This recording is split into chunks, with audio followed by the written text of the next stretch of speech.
نحمدہ ونصلی علی رسولہ الکریم اما بعد فاعوذ باللہ من الشیطان الرجیم بسم اللہ الرحمن الرحیم۔ میرے عزیز ناظرین و سامعین، ہم ایک سلسلہ شروع کر چکے تھے 2-4 دن پہلے سے کہ انسان اس دنیا میں کیوں آیا، اسے کیوں بنایا گیا، اس کی کیا وجوہات تھیں۔ تو اس میں ہم نے بیان کیا تھا کہ جب آدم علیہ السلام سے وہ ان تمام چیزوں کے نام پوچھے گئے جو کسی اور مخلوق کو نہ ہی سکھائے گئے تھے نہ ہی ان کو کوئی علم تھا۔ اینی ہاؤ، کیونکہ اللہ تعالیٰ کا جو منشا تھا، جو مقصد تھا انسان کو بنانے کا، اپنا نیب بنانے کا، اس کا مقصد یہ تھا کہ انسان جو ہے وہ اشرف المخلوقات ہوگا، یعنی کائنات کی ہر چیز سے بہترین جو مخلوق ہوگی وہ انسان ہوگا۔ اس کے بعد وہ مسلم نان مسلم وہ ساری باتیں بعد کی ہیں، لیکن انسان جہاں تک ہے، بنی نو انسان جو ہے، آدم علیہ السلام کو سامنے لا کے یہ چیز ثابت کرنا چاہی تھی کہ یہ اشرف المخلوقات ہے۔ اب اسی کے لیے جو ہے وہ اللہ سبحانہ تعالیٰ سورہ و3 میں 4 چیزوں کی قسم کھانے کے بعد کہتے ہیں، بسم اللہ الرحمن الرحیم، والتین والزیتون وطور سینین وہذا البلد الامین۔ ان 4 چیزوں کی قسم کھانے کے بعد اللہ سبحانہ تعالیٰ نے کہا کہ لقد خلقنا الانسان فی احسن تقویم، کہ بے شک میں نے انسان کو خوبصورت شکل میں پیدا کیا۔ تو ایک ایسی مخلوق ہے انسان کی جو تمام کائنات کی مخلوق سے زیادہ خوبصورت ہے، اور 4 پاکیزہ چیزوں کی قسم کھائی۔ یعنی آپ اندازہ کریں کہ وہ تین وہ ایک جنت کا پھل ہے جس کو ہم انجیر بھی کہتے ہیں اپنی زبان میں۔ والتین والزیتون، زیتون جو ہے وہ بھی جنت کا ایک پھل ہے، اس کی قسم کھائی۔ والتین والزیتون وطور سینین، طور سینین وہ پہاڑ ہے، وہ جگہ ہے جہاں پر سیدنا موسیٰ علیہ السلام کو نبوت بخشی گئی۔ تو اس کے بعد کہا ھذا بلد الامین، اور پھر مکے والے امن کے شہر کی قسم کھا کے اللہ سبحانہ تعالیٰ نے کہا کہ بے شک لقد خلقنا الانسان فی احسن تقویم، کہ بے شک میں نے انسان کو خوبصورت شکل میں پیدا کیا۔ تو جس کے لیے اللہ سبحانہ تعالیٰ 4 بڑی چیزوں کی قسم کھا کے کہتے ہیں کہ اتنی خوبصورت شکل میں پیدا کیا، اللہ سبحانہ تعالیٰ کسی صورت نہیں چاہتے کہ یہ انسان جہنم میں چلا جائے، لیکن اسے بنایا، تمام مخلوقات جو تھی کائنات کی اس سے سب سے اوپر رکھا اور اسے نام دیا اشرف المخلوقات کا۔ اب یہاں پہ ہم رکے تھے کہ جب شیطان سے وہ اختیارات چھین لیے گئے جو جنت کے سردار ہونے کے تھے، اور وہ تمام کے تمام اختیارات جو تھے وہ سیدنا آدم علیہ السلام اور اماں حوا کو سونپ دیے گئے۔ لیکن شیطان نے اس وقت کہا تھا کہ رب العالمین تو مجھے اجازت دے اس دن تک جب تو مردوں کو زندہ کر کے اٹھائے گا، یعنی قیامت کے دن تک میں تیرے راستے پہ انسانوں کو نہیں چلنے دوں گا، تیرے راستے سے ان کو روکوں گا۔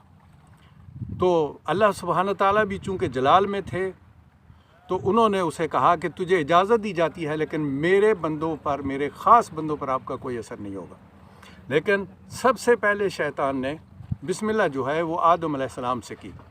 اب جب اللہ سبحانہ تعالیٰ نے آدم علیہ السلام اور اماں حوا کو جنت بخش دے دی اور کہا کہ شیطان کا کہا مت ماننا، یہ تمہارا سب سے بڑا دشمن ہے، لیکن شیطان نے کیا کیا؟ اس نے اپنا وار کر دیا۔ طریقہ کیا ہوا کہ سیدنا آدم علیہ السلام نے صرف دل میں یہ سوچا کہ جب پوری جنت دے دی ہے تو اس درخت سے کیوں منع کیا ہے؟ وہ جو کیوں کا ہوتا ہے نا، اس کو عربی میں بولتے ہیں وسوسہ۔ تو یہ جو وسوسہ تھا ان کے دل میں آیا تو شیطان کو موقع مل گیا، چونکہ شیطان جنت کا سردار تھا اور اس کے پاس سارا علم بھی تھا، ظاہر ہوئے کتنے عرصے سے اس جنت کا وہ سردار تھا۔ تو شیطان فوراً گیا آدم علیہ السلام کے پاس، اس نے کہا کہ اگر آپ مجھے اجازت دیں تو میں آپ کو اس درخت کی اہمیت بتا دیتا ہوں۔ یعنی اس نے بڑا ایک بہترین طریقہ اختیار کیا۔ یہی وجہ ہے کہ انسان جو ہے وہ حلال کی بجائے حرام کی طرف زیادہ جاتا ہے۔ اب دیکھیں نا، عورت گھر میں ایک عورت ہے، بیوی ہے انسان کی، صاف ستھری ہے، وہ اس کی بجائے جو روڈ پہ چلنے والی عورت ہے اس کی طرف زیادہ وہ کشش کرتا ہے، اس کی طرف زیادہ جائے گا۔ حالانکہ جو باہر والی عورت ہے اس کے پاس بھی وہی چیز ہے جو اس کے گھر میں بیٹھی ہوئی ہے، جو گھر میں بیٹھی ہے وہ صاف ستھری چیزیں لے کے بیٹھی ہوئی ہے، لیکن وہ زنا کی طرف راغب ہو جائے گا اور اپنی عورت کو پیچھے چھوڑ دے گا۔ تو شیطان کیا کرتا ہے کہ بری چیزوں کو انسان کے سامنے اچھا کر کے دکھاتا ہے، جس وجہ سے انسان اس کے چکر میں آ جاتا ہے۔ تو اللہ سبحانہ تعالیٰ نے آدم علیہ السلام اور اماں حوا کو جنت میں داخل کرنے سے پہلے، اختیارات جنت کے دینے سے پہلے کہا کہ شیطان کے بہکاوے میں مت آنا، یہ تمہارا سب سے بڑا دشمن ہے۔ اب شیطان کو بھی پتہ تھا کہ اس چکر کیسے دینا ہے۔ اس نے آدم علیہ السلام سے کہا کہ میں آپ کو اس کی اہمیت بتا دیتا ہوں، یہ نہیں کہا کہ کیا ہوگا۔ تو آدم علیہ السلام نے کہا کہ چلیں، اہمیت پوچھنے میں کیا فرق ہے، یہ یہاں پہ تھا، اس کو پتہ ہے کہ یہ کیا چیز ہے۔ تو اتنے چکر میں ڈالا کہ کہا کہ اگر آپ نے یہاں کا اس کا پھل کھا لیا تو یا تو آپ فرشتوں میں سے ہو جائیں گے یا پھر آپ کو کبھی موت نہیں آئے گی۔ تو اس طرح یہ صورتحال جب پیدا ہوئی تو انسان ایک فطرتاً لالچی ہے، اس کی عجیب قسم کی طمع اس کے سامنے آ جاتی ہے۔ کسی کو آپ یہ کہیں کہ یہ پورا کمرہ آپ کا ہے، ہر چیز آپ کی ہے، لیکن اس ریموٹ کو نہیں پکڑنا، تو وہ سارے کمرے کو چھوڑ دے گا، کتنا قیمتی چیزیں پڑی ہوں گی، وہ اس ریموٹ کے پیچھے پڑ جائے گا کہ اس سے منع کیوں کیا۔ تو یہ جب ایسا ہوا تو وہ ایسے چکر میں لگایا ان کو کہ انہوں نے وہ پھل کھا لیا۔ اس ذکر آتا ہے قرآن پاک میں کہ ذاقن شجرہ، یعنی اس درخت کا پھل کھا لیا۔ جب کھا لیا تو ان کی شرمگاہیں ننگی ہو گئیں اور وہ جنت کے پتے توڑ کر اپنے آپ کو چھپانے لگ گئے اور پھر روتے رہے، چیختے رہے۔ پھر اللہ سبحانہ تعالیٰ فرماتے ہیں کہ میں نے ہی آدم کو توبہ کے کلمات سکھا دیے۔ پھر آدم علیہ السلام کو توبہ کے کلمات سکھائے، جس کا ترجمہ یہ ہے کہ سورہ بقرہ میں ہے کہ اللہ تعالیٰ سے دعا کی کہ رب العالمین، ہم نے اپنی جانوں پر ظلم کر لیا ہے، یعنی میں نے اور اماں حوا نے، اگر آپ نے ہمیں معاف نہ کیا تو ہم خسارہ پانے والوں میں ہو جائیں گے۔ تو اللہ سبحانہ تعالیٰ نے ان کی توبہ قبول کی۔ یہاں میں یہ بھی بتاتا چلوں، جو اللہ نے مجھے علم دیا اس کے مطابق میں یہ کہنا چاہتا ہوں کہ اگر ان سے یہ غلطی نہ ہوتی، آج ہم سے غلطیاں ہوتی تو ہم اللہ سے کیسے بخشواتے۔ تو ان کی یہ جو لغزش تھی، یہ جو غلطی تھی، یہ ہمارے لیے کل کے آنے والے وقت میں ہمارے لیے ایک سہولت تھی۔